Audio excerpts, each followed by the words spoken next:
सुंदरवन नाम का एक बहुत ही खूबसूरत जंगल था।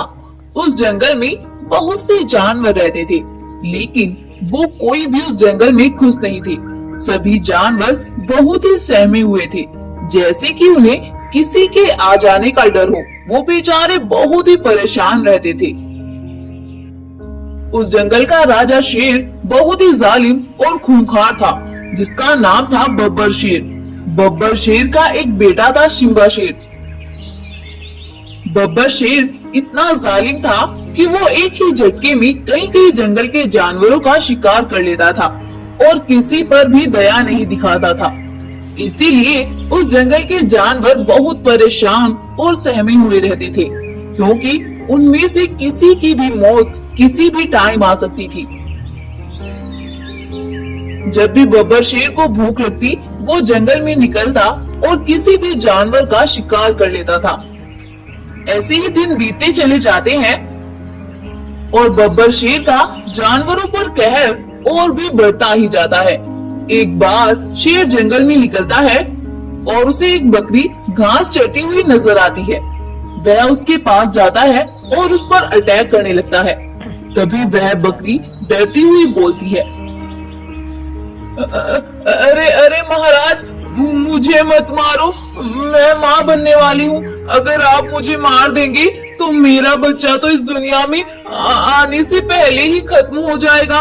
प्लीज महाराज, मुझे मत मारिए। लेकिन बब्बर शेर कहाँ मारने वाला था और वह उस पर अटैक कर देता है और उसका शिकार कर लेता है।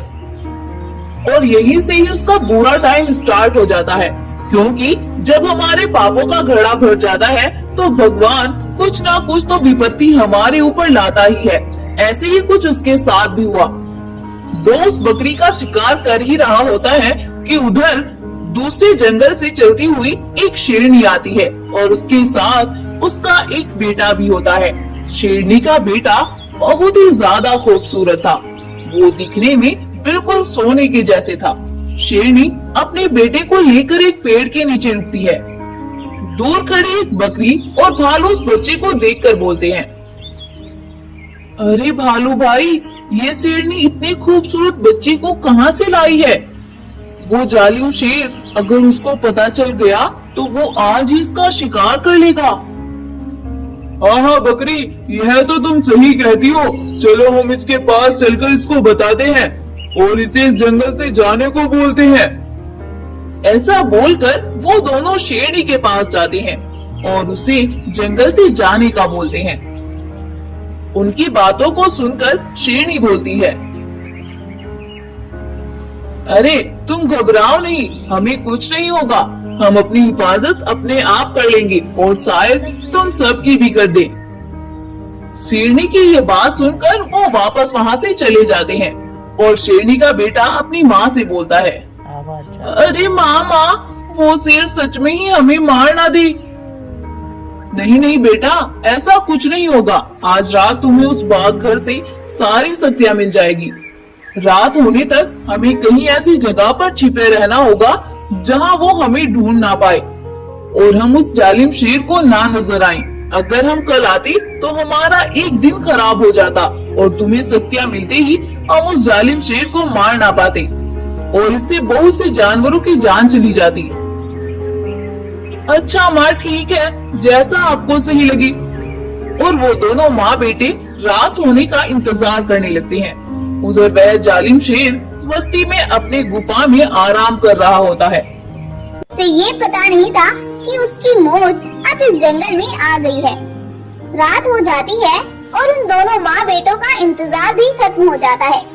वो दोनों जंगल में खड़े हुए होते हैं कि तभी उनके सामने एक बाघ घर प्रकट होता है और उसके प्रकट होते ही शेरनी का बेटा उसके अंदर चला जाता है।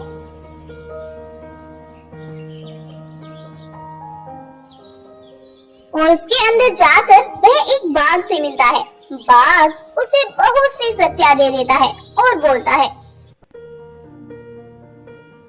सुनो बेटा, आज तुम्हें सारी शक्तियाँ मिल गई है। जाओ और इस जंगल से उस जालिम शेर को खत्म करो। शेरनी का बेटा बाघ की ये बातें सुनकर वहाँ से वापस आता है और वो दोनों माँ बेटे सीधा उस जालिम शेर की गुफा पर जाते हैं और उसकी गुफा पर पहुंचकर शेरनी का बेटा उसे अपनी शक्तियों से एक पिंजरे में कैद कर लेता है और उसे वहाँ से गायब करके नरकलोक पहुँचा देता है। अपने बाबा के साथ ऐसा होते देखकर शेर का बेटा सिम्बा बोलता है, ये मेरे बाबा के साथ तुमने क्या किया? मेरे बाबा कहाँ चले गए? तब शेरनी उसे समझाती है, बेटा तुम्हारे बाबा बहुत बुरे थे, उन्होंने इस जंगल के जानवरों को बहुत नुकसान पहुंचाया था, इसीलिए हमने उन्हें इस जंगल से दूसरे जंगल भेज दिया है जहाँ से वो अच्छे बनकर आएंगे। इतना तक तुम हमारे साथ ही रहोगे। शेरनी के ऐसा कहने पर शेर का बेटा बहुत खुश होता है। सुबह होती है और उस जंगल के सभी जानवर शेरनी और उसके बेटे का शुक्रिया अदा करते हैं।